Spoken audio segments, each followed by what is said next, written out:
Hi, my name's Joe Cernik. I'm a member of the faculty here at Lindenwood University, and I'd like to welcome you to Insight. This is a show where we normally discuss books on politics, both domestically and internationally, sometimes historical books that provide some sort of perspective on the present. I think that might be the case with the book we're going to be talking about today. And sometimes we'll discuss books that are broader atmospheric or trend analysis books that give a broader development of how to see something in political sense. The book we're reading, discussing today is by Paul Johnson, a very well-known writer, and he wrote a book called Churchill. And so we're going to sort of get a sense of how to look at one aspect of leadership. Now, joining me on the show today are two Lindenwood University students. To my immediate right is Jessie Basler, and to Jessie's right is Tania Contreras. So I wanted to read a brief quote from the book, and then we can jump into a discussion about it. The author writes, "Of all the towering figures of the 20th century, both good and evil, Winston Churchill was the most valuable to humanity and the most likable. None holds more lessons, especially for youth, how to use a difficult childhood. He took a prominent place on the public stage of his country and the world for over 60 years. How did one man do so much for so long and so effectively? As a young politician, he was at a dinner, and he said in a conversation, 'We are all worms, but I really think I am a glowworm.' Why did he glow so ardently?" I think to begin, we need to look focusing on his childhood. He was raised by a former prime minister, his father, who kind of ostracized him from his family and never really focused on his intellect because he didn't prove himself as a young child and things like that. But his mother's guidance actually forced him into power. The way she kind of gave him different positions, different opportunities, connection, and education placed him in this high position to succeed rather quickly in his field. And the same can be said for his nursemaid that took care of him and kind of raised him. They encouraged his ambitions and gave him that maternal caring side he needed to grow as a person and develop his ideas rather healthily. I completely agree. What we see is that most people tend to enjoy essentially what is an underdog story. So you see the story of a man who essentially started from a middle class position down to a lower class after his father's death and essentially made his way up into a strong political figure. And people can really essentially see themselves in him a lot. We all see ourselves as being the underdog oftentimes, and we all have things from our childhood that we see as being essentially things that bound us down. And so seeing somebody overcome those difficulties within his early childhood is inspirational to a lot of people. His mother played a major role, and she seemed like a rather interesting character in her own right. I think at some point in the book she says, "I'm very beautiful, and someday my beauty's going to be gone," or something like this. And I'm thinking it's an odd sort of thing to say. It's like you're almost a self-centered universe around you, and you're thinking, wonder how that affects somebody growing up. And also the degree of promiscuity that went on is, it seems to be prolific. And so Paul Johnson, in writing this book, seems to be almost referring to that and said, and here is Churchill when he gets married. He is completely faithful and has a very stable, good marriage for all those years. It's sort of all these little things that seem like they should be tearing him in another direction, but they don't. I think that's one of the most important notes of Churchill is that he was surrounded by a lot of different things, especially the promiscuity of his mother, but he also got her austere kind of power. When she entered a room, she said, "I'd never be used to not being the most beautiful woman in this room," and that power that she kind of exhumed grew onto him. But he also was smart in a way that he witnessed what was wrong in his relationships, in his family style, and instead took a differing approach, which shows his excellence as a leader, as a person in society, is that he didn't let the faults of his family kind of overwhelm him and become a negative person. He took them and learned from them, which kind of translated into his leadership. Yeah, and the author actually attributes his mother's promiscuity to her American heritage. Yeah. He essentially says that she was an American who oftentimes, in order to achieve what her ambitions desire, she would overlook proceedings, which is something that we have to question whether she passed that on to Churchill or not, which I think that he was a lot more rational than his mother, and I don't think he was as obsessed with his looks, but I do think that he was definitely obsessed with more of his political figure. Yeah, it was odd because it isn't just her being promiscuous, because he seemed to refer to a group of women that are sort of the power behind the throne type of thing behind their husbands, and they're all promiscuous. And so I'm trying to think, I wish in these little, when they do something like that, I'm thinking, is that written somewhere? Did they find some letters and memoirs that they, as a result, he can calculate all this? Because he says it, and you're thinking, okay, so how do you know that? It's just sort of, we stick it as a footnote or something, so I can go, how'd you know that? Exactly. It's kind of a blessing of these women because they were behind the throne. They had that power, but they weren't in the limelight. So not only did they can kind of control what was going on in the forefront, but they were allowed to lead their own personal lives and have fun and enjoy themselves, which is a blessing not a lot of political leaders get to have. And I think that also limited Churchill in his own relationship, is that if he were to cheat on his wife, he would lose a huge mass of his public support and things like that. But when you're in the background, you kind of get that freedom to do yourself. Kind of puts into question how much power women really have in the political system. I mean, even in the United States, you would see a lot of first ladies who would have a lot of influence over their husbands, despite not having any actual political power themselves.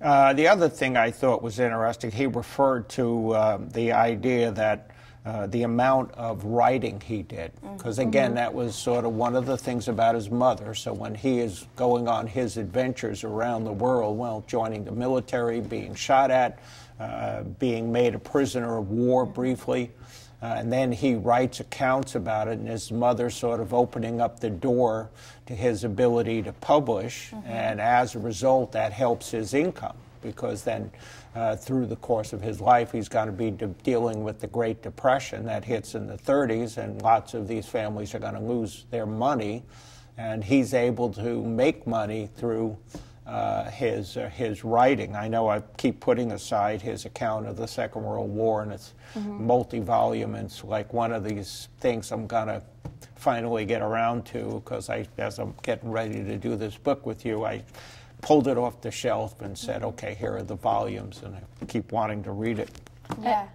One of the most notorious things about Churchill is his ability to write like he's running out of time. He's consistently taking accounts of things that a lot of people never experienced, and I think that's why it made him so popular in the public, is that he took these kind of experiences that he had on the forefront of military guidances, and he published them in a way that all the citizens could understand and kind of brought them into the throes with him. And his mother encouraged that. She constantly encouraged him to write about his experiences, but also publish them, which not only brought him fame and fortune, but that kind of guidance that he was known as a writer, and he could always reflect on that during hard times when he wasn't doing well in politics. He could publish his writings to kind of stay afloat. And it's actually interesting. His account of the Second World War is actually over 2 million words long. Yeah. So he's noted as one of the most published politicians there ever have been. So if you ever wanted to get insight into how a good politician thinks or what they experience, you can definitely study Winston Churchill a lot. And what is most impressive about his literacy skills is the fact that they actually arose out of failure. The reason that he became such a good English writer was because when he was in the academy, he actually was incompetent and couldn't learn how to properly write and speak Greek and Latin. And so instead his professors focused all of his attention on learning how to speak the English language very well and how to manipulate that in order to create these beautiful masterpieces and all of these speeches that he would eventually create. The author was saying that he calculated that he was under fire probably as many as 50 times and had never been shot at, or rather shot. And then he said he went to Cuba. There he meets Teddy Roosevelt, so he gets to know him, but they don't like each other. So that you're looking at somebody that's had quite a diversified background.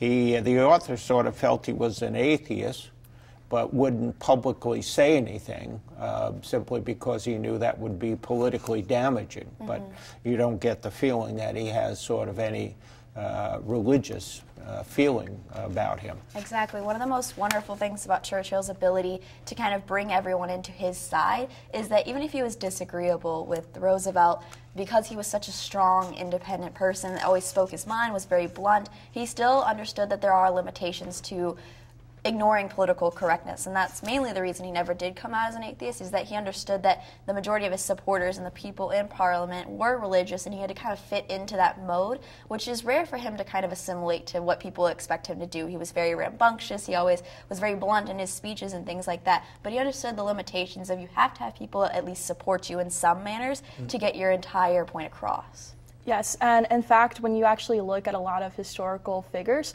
when more future historians have looked into their past, they've realized that a lot of these supposedly Protestant and Christian figures were actually questionably not specifically atheist, but maybe quite a bit agnostic, as in they put more importance in their own beliefs that existed outside of religion than they did on the creation of a God.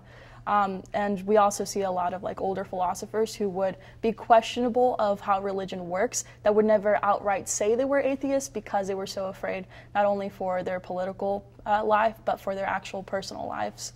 He sort of contrasts, because obviously the first part of the book is about his youth and working his way up through the political ranks.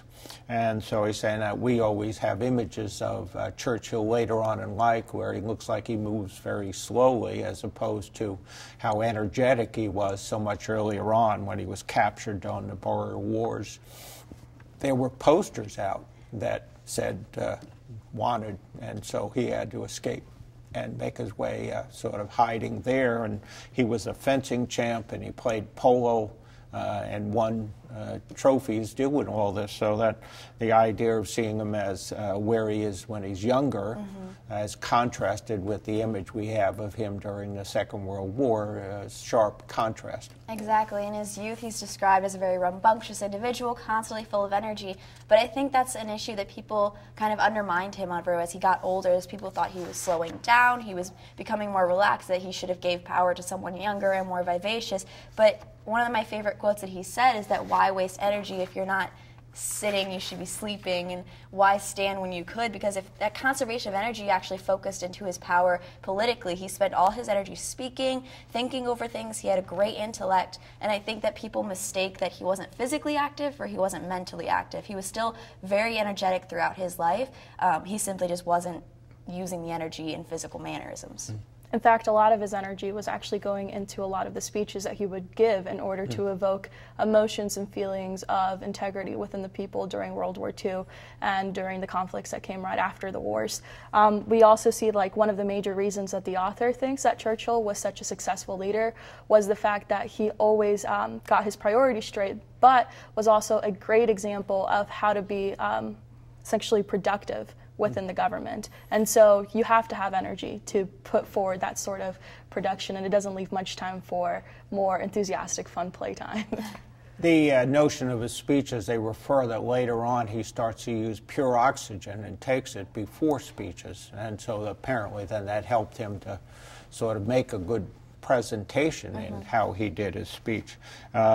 As he's starting to work his way through the political system, I thought it was interesting that he'll get elected to the House of Commons. So in Britain you've got the House of Commons and the House of Lords, but the House of Commons is generally the only one that matters.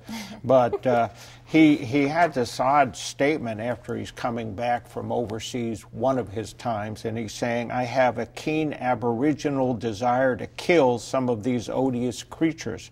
I anticipate enjoying the exercise very much," sort of how he perceived of maybe himself as being British within a British Empire, sort of almost in that superiority sense. That's something I definitely took notice of. That quote really stood out to me because throughout the book it experiences as a peaceful child, someone who was never extremely violent, and in his first experiences under fire he kind of witnessed that death and the pain of his peers, and it repulsed him. He said it repulsed him. And even though he was very military driven, that's why his father sent him to the academy, is because he would play with his toy soldiers and things like that and be very focused on armies and things like that. his tendencies before Africa were extremely calm and peaceable, and then he kind of turned more ravenous for that murder in wartime. And I'm not sure if it was his own personal experience being hardened by his experience in the military, or if it was because public opinion wanted him to kind of assimilate to the war-hungry European and the imperialist idea of the Eurocentrism, where he was higher off than these Aborigines and things like that. It was just a very dichotomous flip for him. Right, and actually, and A Rumor of War, Philly Caputo talks about his, essentially his situation within the Vietnam War, and one of the quotes that he uses within the book that really stands out is that nothing will mature men faster than war. And so when you apply that sort of concept to Churchill, you can see that because he went to battle, it is very possible that you can mature very quickly, or that it will change you because you see things that the normal layperson simply doesn't see when they're not in battle. What we also saw was that when he was in the African situation, he actually turned more towards imperialism, which I think is what essentially made him the only non-pacifist person within the House of Commons when Hitler started to rise to power. He was the only one who didn't want to take a pacifist approach. And I think a lot of it has to do with his personal experience within the battles. As he's working his way up, so he's going to become what they call Privy Chancellor. And Privy Chancellor essentially is then going to take him into the cabinet. And as Privy Chancellor now, he's in this position where he has to have that position. He's being nominated by the monarch. And then as a result, he's sort of an advisor from the government side to the monarch. And so it's considered to be a fairly prestigious position, and that he's getting this at 34 years old, so it was considered very young, and that he'll eventually go up and down is, I guess, the best you could say, because it's like he seems like he starts climbing. He demonstrates enormous ability to achieve a lot, but then he falls because the government falls or people hate him, and you think he's gone, but then he's going to rise again. Yeah, that's something he was notorious for, is his ability to kind of bounce back when times were hard. And when he started out as Privy Chancellor, it kind of gave him that power that he wasn't expecting because he was so young. But the reason he got it was because he was so intent on change, intent on guidance, and people listened to him, not even for his opinions, but the way he spoke. He was very eloquent, he was very guided, and he was intellectual in the thoughts that he had, and people were intent on listening to what he had to say. People constantly listened to his speeches, and even the monarch wanted his opinions and things like that. And I think his personality is what allowed him to kind of rise to these positions, and if he did fall, when he did fall, he rose back rather quickly and rather efficiently because of his styles. And in times of change, you definitely want somebody who's got a fresh new perspective. You don't want somebody who simply just has experience within the government. You want somebody who knows how the government functions, but at the same time provides a different perspective, a different voice, and a different passion for what you're trying to accomplish. When he was in the Boer Wars, he became aware of imprisonment, so he had a personal feeling of what that was like. So when he becomes part of the cabinet in the British government, he ends the incarceration of children, so that realize you're entering the 20th century, and here are kids being put in jail. And so he ended that, and so as a result, you ended up seeing sort of him having a major effect, I would say, on different policies in this sense. This is just one aspect of it. I agree. His time spent as a prisoner of war definitely changed his outlook on our kind of incarceration styles in that country and things like that. It was shown that he released child prisoners, he tried to commute sentences, things like that. But one of the main things that struck out to me was his personal connection. He would visit prisoners alone, which was unheard of for someone in his position. He always made sure that prisoners had entertainment. And the thing that stood out the most was they always had books to read. And for Churchill, I think that was kind of a personal engagement of his, that as a prisoner of war, he was so intent on reading, on getting intellect constantly to grow his own demeanor, that when he realized prisoners didn't have that, that struck out to him most, was not their physical treatment, but their intellectual treatment. And I think the book also mentions that he saw this as sort of a second opportunity for those prisoners who were in war, that if you don't provide them education, then their odds of going back to committing crimes like they were before are largely increased. And so we see this new way of thinking that wasn't there before, and it's being pushed forward by Churchill.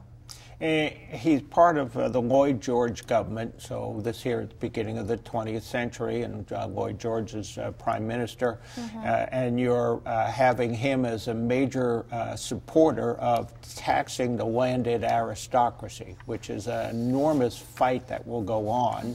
This in a period where the House of Lords had some degree of power, and so as a result, why you could see him develop enemies, and so how times are going to certainly like the idea of getting him out of government, and then you're always thinking, how does he develop all these enemies, but then comes back later. Yeah, I definitely think his ability to kind of make an enemy, but also resolve issues was very remarkable of a person. I think that's why he stood out as such a leader, is that he would say things that would stir up enemy, like his disagreements and things like that. Especially with Lloyd George, he made the comment of how Lloyd George was his master versus slave and things like that. So his placement sometimes disinterested him, but he was very candid in what he spoke. He always spoke his mind, he always spoke the truth, which I think is very remarkable in a leader. That usually in politics, people don't say what they want because of fear of being ostracized, of losing their power, and that's something Churchill never did. He was never afraid of losing his power because he knew he could always get it back, because as the government changed, he adapted. That was something he could always do. He was a chameleon. He could always grow to see the changes and the successes and kind of force his way into them. So I think that's something that made him such a great leader. He wasn't afraid to say what needed to be said. And he's actually one of the few political actors within the British government history who has actually switched parties more than twice, which is completely incredible because it lets you know exactly just how much influence he had over the government. Because if a random politician today in the British government decided to just switch parties, oftentimes they're just ostracized. They're not paid attention to. They're completely exiled from the political process. And what I think was key to Churchill being able to have this political power was the fact that he did always keep his priorities straight. So as Jessie said, as times changed, he adapted to the changes that occurred, but at the same time, he always had this internal list of his priorities, and those were always kept intact. The idea, again, before we get to the Second World War, you end up having sort of a feeling of how he does so well. Here he is head of the Navy, and so the quote in here said, he created a naval staff, he began the historical switch from coal to oil, and the process laid down a new class of ship, the Queen Elizabeth, of huge oil-burning battleships. He created the Naval Air Service and begged his chief ship architects to design him aircraft carriers. He learned to fly himself and did so with reckless delight as often as he could. And so again, his huge impact on the Navy, which would have an impact later when you then get to the Second World War. Yeah, his naval successes are definitely pivotal in his career.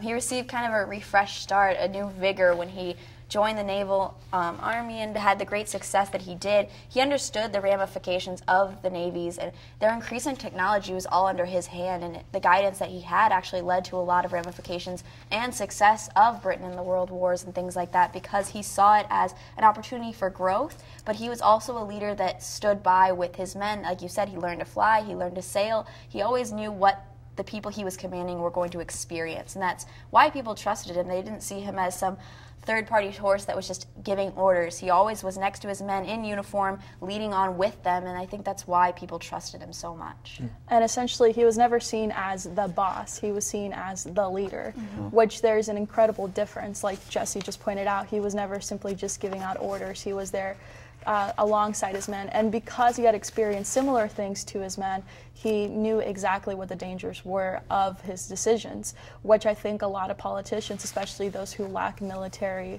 experience, don't ever really consider. They see their soldiers as simply being numbers or pawns in a game of chess. They never really consider that they have their own personal lives with their own goals and their own priorities.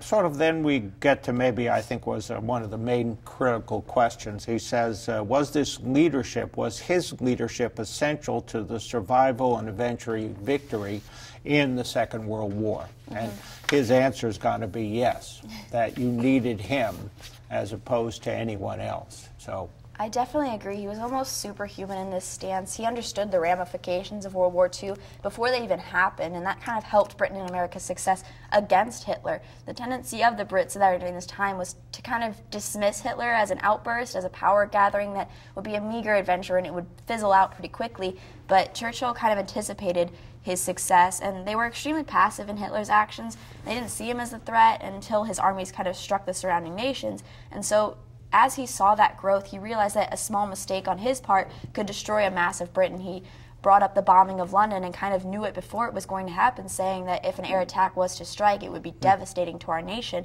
And I think that people kind of ignored him because he was such an outspoken creature, and people kind of thought he was just kind of anxiety, but they were seen simply as that, anxieties, but ultimately they were ignored due to his unpopularity in the House, even though he was right. Yeah, and actually the book goes into 10 different reasons as to why the author thinks that Churchill was instrumental in the survival of Britain during World War II. And some of them, I'm just going to mention a few because I don't want to go through all 10. But the first is that he was a civilian leader, which is what we've talked about in the past. He essentially shifted the way that the average man sees politicians away from simply being money-hungry, power-hungry individuals as people who actually are humans in themselves and who do take into consideration how people act within these situations. A more tactical view of why he was important in surviving World War II was the fact that he actually shifted the focus of the military from attacking Germany directly towards focusing on Mussolini, because he figured that if they could take Mussolini out, then Hitler would be, without an ally, which could then be potentially taken down by the United States. Something that he didn't mention, which I think was really important, was that he actually convinced FDR to play a more key role within the war, which essentially would lead to the United States' victory during the war. So we see his influence and his integrity and his way of essentially predicting what's going to happen next as being key roles as to why he was a very successful leader. The author talked about that as you see the rise of Hitler, that Britain, and he's talking upper crust Britain, sort of just sees him as a chap that you can ignore because there's nothing of great significance there. And what the author was saying, there were these actual moments there where if the British had done something, they could have actually encouraged the German military to step in and get rid of Hitler. And that they didn't want sort of his ambitious plans. I agree. If Britain and France had kind of overthrown the uprising Germany before the Czech crisis, is the main point he puts out, then Hitler would have never risen to the power that he did. But they ignored that threat and Churchill's warnings, and that ultimately gave Hitler his power. It allowed him to grow because he was unchecked. And the Allies were only kind of willing to fight if their own interests were endangered. At that point, they weren't. So that selfish motivation kind of led to all this mass murder and death, simply because they would rather ignore a problem than address it. We only have a moment left, so what do you think of the book? I absolutely adored this book. Not only the content of it, Churchill's ambitions, but the author puts it in a way that's so agreeable and understandable. You feel that you almost know Churchill himself, because he does go into depth of his personal agreements with his wife, with his mother, and it's just very well written. It flows very nicely. I couldn't put it down, honestly. I think that it gives you the information, but it's also in a very effective way where you kind of see the author's points. Churchill is a very beautiful man. He is a beautiful paradox between somebody who says what they want to say, but at the same time can get away with it. And I think the book does a good job of essentially outlining his life, everything from the more relatable parts of his life to the more important political parts of his life. And so I would definitely recommend this book to anybody who wants to read it. Yeah, it's a good short book. It's not going to take you long, sometimes maybe in one evening, and it gives you neat insight into, okay, here's Churchill. Good book. Thank you for joining us.